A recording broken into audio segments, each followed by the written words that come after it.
bande ko batali na yebi ke boza ebele ou bolanda kabiso na breaking news ou bolinga kabiso ou bofelsina kabiso. Alors lelo oyo tozoya kolobela mingi makambo ya révolution. Pourquoi révolution fait ça la mana Congo? Révolution so salama na Congo parce que muto azo kamba Congo azali nanu ennemi ba congolais, azali assassin, azali criminel, azali ennemi à Congo, azali mutu oyo aye na Congo na boule ya mabe. Ayaki na Congo pour na koyedete, atikala jamais koya na Congo pour na ko soutenir ba congolais, atikala jamais koya na Congo pour na kolinga ba congolais. Atikala jamais koya na Congo pour na ko sala développement. Kokota nena na Congo akoti na lokuta. Lokola chaque Rwandais qui se respecte, à côté lokola moi dans musée et pourtant aza moi dans musée te azali Rwandais de père et de mère mené musée à beaucoup la qui parce que musée a qui maman na ye lokola copine na ye passagère ba ko na ye et musée a yé na ye na Congo. Les musée a guiné na Congo musée a saléré puisque tant au bazoya na nzela bazala qui déjà na idée sur le discours à James le bakomi na Kisangani. James azo c'est que moni population oyo acclamé bino population oyo ko bengana bino parce que batida ki ba congolais ba yeba ki ba congolais bandi makabuzo ba mbangu me baboya yango pe mbangu. Alors lelo oyo na 2001 ayo sa coup d'état abomi Mose boye bisanga ce qui coup d'état salami na mboka moto oyo akomaka président de la république ye wana nde azaka commanditaire ya coup d'état.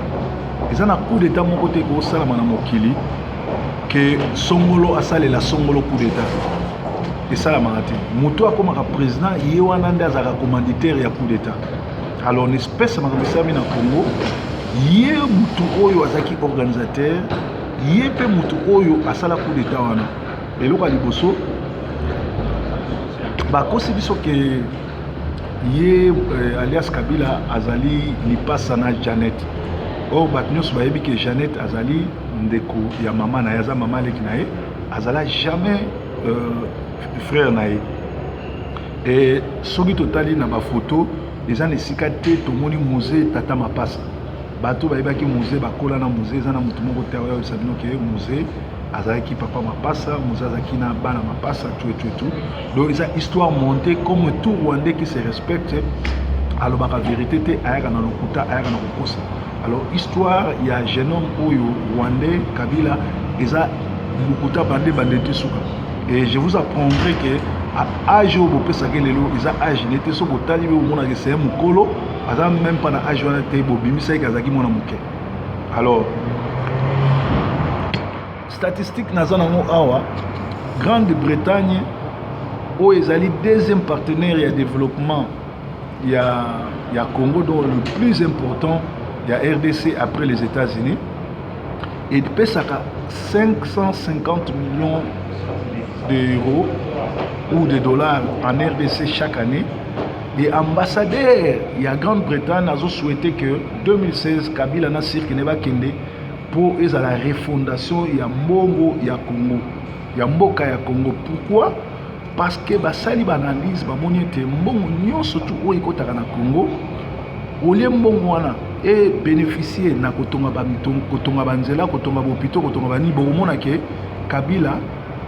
15 ans durant président Congo mboka eza construite banzela ezate tilelo mabele ya Congo eza na tiki banzela botoroute nzela ya Congo na ba terre battue eza na nzela moko te bokota na ba Facebook botala nzela longwe qui quitte ti Kasai eza terre battue poto na poto. Alors eloko nini salami mbongo nyonso ya zozwa oyo ezali destiné pour na ko développer Congo ya zo rango atini na Rwanda. Ba uti koloba ke gouvernement congolais en 2014 et dépensaki mbongo ebele na ko corrompre parlement sénat gouvernement que na secteur à santé. Et soki totali na mboka Congo bokomona ke mboka Congo et Jekamine Kanga soza bani ba Jekamine Kanga ba maison to ba compagnie o ezali kosala diamant pe ba richesse na biso ekanga diamant na biso ba matière première na biso ba coltan na biso et comment côté comme na Rwanda pe Rwanda lelo abimi premier exportateur ya coltan et pourtant na Rwanda coltan ezate. Alors bana mboka Kabila azali rwandais oyo aye pona koboma soki Kabila laki congolais eloko liboso akolakisa biso banani baboma musée oyo azolo bakaza tata na ye mwana nini wana bakoki ko assassiner papa na ye 14 ans après aloba eloko te alakisa pe eloko te abosana bato oyo baboma papa na ye akanga mwa 50 personnes bao bakoka kokima bakima bao mususu bavana bango kuna avanda na ye akoma oreni soki Kabila azalaki congolais président nyonso diriger n'est autre que donner des solutions gouverner n'est autre que donner des solutions leader n'est autre que donner des solutions solution nini Kabila sa pesi na 15 ans aza na pouvoir puisque na est ya Congo ba Rwandais ba kotaka ba ye ba bomi na Beni ba bomi côté kuna nyonso na Bukavu ba sali nyonso ba kei eza na armée moko te oyo erepusaka bango do ba yaka ba koti ba kei. Comment Kabila kokozwa ba armée étrangère asali brassage à côté si bango na armée na biso bit na ngo elaki nini elaki ko affaiblir armée pour armée et ko riposter.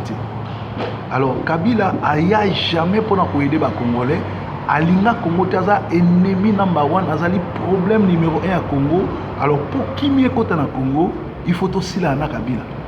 pour kimie kota na Congo ezana eloko musute soki to kangi Kabila to exécuter publiquement ou bien to tindiki na CPI na clan na ye mobimba na cirque na ye ndenge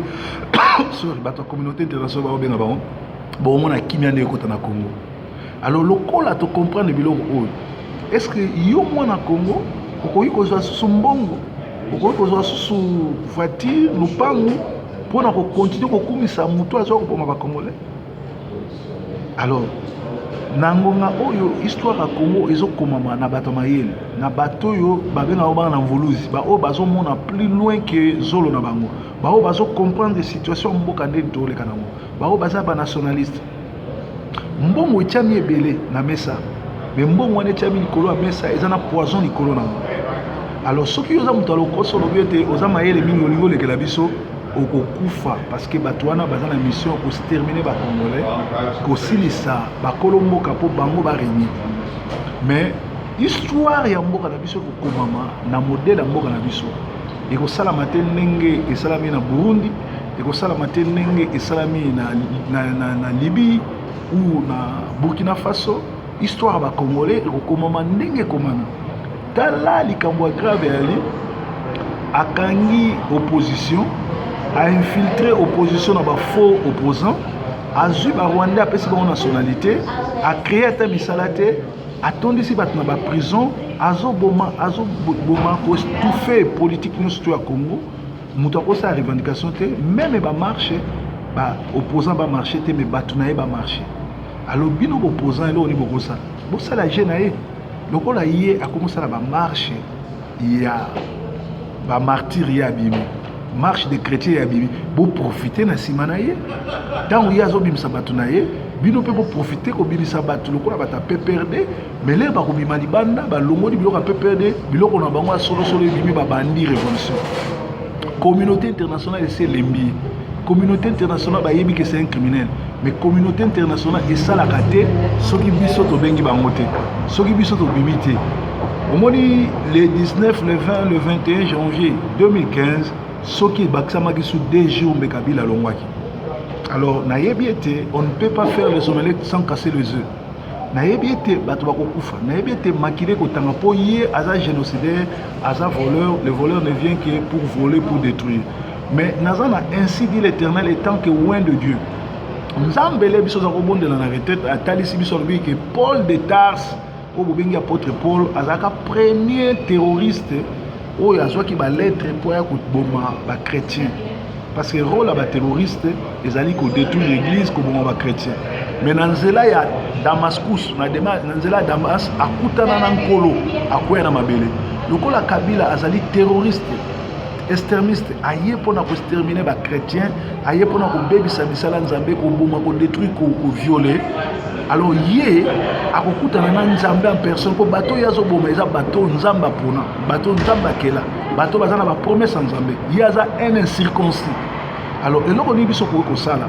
elakisi biso ba congolais to lakisa esprit oyo tozaki na moi le 4 janvier 59 Kabila za armée te ba armée oyo eza na Congo oyo ya kotisi ba sud-africain ba zimbabwéen ba tanzanien ba kenien ba rwandais ba twana nyo surtout ba sud-africain ba zimbabwéen ba twana ba leki armée belge te armée belge oyo ezaki dirigé na Pétion comme gouverneur tango ba mekaka Congo na sabino que na 59 ba pakata mbango bien aimé bondimelanga ba pakata mbango mais loko ni toko ko sala biso bana Congo to bima na ba chie na bango to bima na koteka mboka conscience e bando tala nan na yebisa ki bino to sala front national front pour la libération totale du Congo bolanda ba breaking news nanga lelo o ba sali front citoyen na yebisa ki bino to bando kotia cotisation wana et ali pona ko aider ko canaliser opération soulèvement populaire au Sama na Congo mais na place au biso bana Congo to soutenir bandeko ba bimisi mutu biso commence à la vidéo ko critiquer bango ba vidéo ko lembisa bango moi je crois que ce qu'on a solution ce qu'on a une vision tu dois te taire tous na posa ba to na contribution na bango ya vision contribution na bango ya conseil contribution na bango ya misolo tout tikana no ba vidéo ezanga tina tout tikana biloba loba le Congo est en danger 2016 eza année ya batu nyonso na parole na ye discours na ye ya fin de l'année alias Kabila lobi que 2016 eza année ya ba défi à relever yo mutu mandé comme na suka il faut organiser des élections pour l'année lobi année ya ba défi à lancer biso défi pour lancer biso défi depuis 2016 d'ailleurs depuis 2011 d'ailleurs asa chance depuis 2001 les raboma Kabila d'ailleurs asa chance que asali 15 ans na pouvoir tilelo aso mérité ko ça 15 ans na pouvoir parce que a massacré ba congolais alors bien aimé makila ya ba héros nationaux makila ya ba martyrs congolais eza kolela ezo sema tout ça la vengeance nzambe pe na likolo asa fungoli lola azo c'est la biso to bunda communauté pe internationale ezo c'est la biso to bima libanda comme ça ba somba makambo Congolais, cette affaire te concerne. Mardocha Epsaki Esther, alobi, ceux qui ont boy ko bunda, ceux qui ont boy ko aider, aide ko uta côté mususu. Bato ebele bazo kansake, aide ko uta na IDPS, aide ko uta na Front Citoyen, te makamwa Congo, ezali makamwa nzambe, loboko nzambe nde ekokamba révolution sa na Congo. Ba Rwandais bozo mona bako pakata mbangu pe bako kima na ba kolabo na ba traître. Yangona et l'autre on a vu Sabino bandeko nanga ezali devoir à un Congolais qui se respecte tout ça na Kabila parce que Kabila aye na intérêt à ba Congolais te Kabila aye pour ça la ba Congolais mabe Kabila aye pour à détruire ba Congolais tala scandale lelo ezana ba news azwa makambo na ye to maîtresse na ye o ya rwandaise a commissaire consulaire ya République démocratique du Congo na Bundes donc asala ngo combien de fois pelele o na Kinshasa azana mwasi na rwandaise o bavandaka na yo babotane na bana basakani wana mwana ya Rugweza boyebi yango bien donc lelo eza so ko bomba te Congo eza infiltré na armée na ba département na ba ministère na Sénat na parlement tout et tout Kengo Wadondo kisa Bisima Karara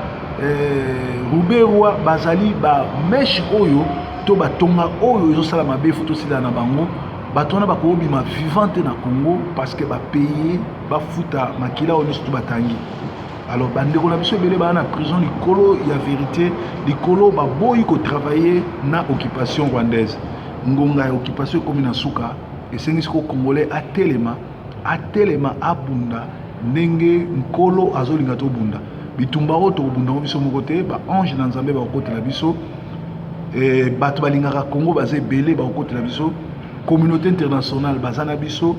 ba anglais na ba anglais déjà ba monter na créneau bolanda ambassadeur ya Angleterre à l'objectif Kabila na sik na il faut ba kende pour reconstruction à Congo et bana alors to comme na ngonga o bana Congo tout élément pour tout ça reconstruction ya Congo. Alors reconstruction de ça mananine, reconstruction de ça malio ba liboso na conscience, éveil patriotique. Lingambo kanoko le kanyoso. Tika ko zoba mbongo, bat lokola ba bokechu, bat lokola ba esu na ebité bozo pesa ba mbongo na qualité ya nini, ne loko nini bazana ngo pe ba ko apporter nini. Na ebité pourquoi bozo pesa ba mbongo. Bokechu. Moi je crois que ceux qui ont la conscience à malamu musique ya Suède au sala époque nango esila soki yo poti na combat pour memango lokola Suède et vous ala passe mingi ke obandaki na combat au mundi mais na suka ozui parti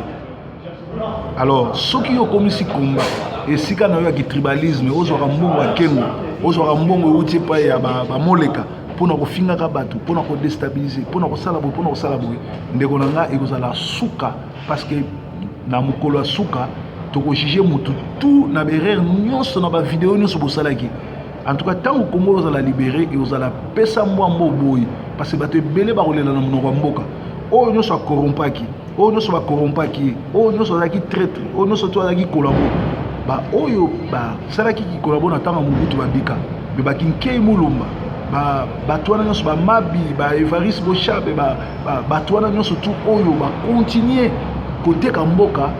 bamukolo Edouard Ingambedo ekosukelaka bino mabe puisque toyebi bakombo na bino toyebi badega boye bosali toyebi makambo nyonso bosali mpe ekosukela bino mabe tokomi na ngonga oyo esengeli mwana mboka nyonso tu 2016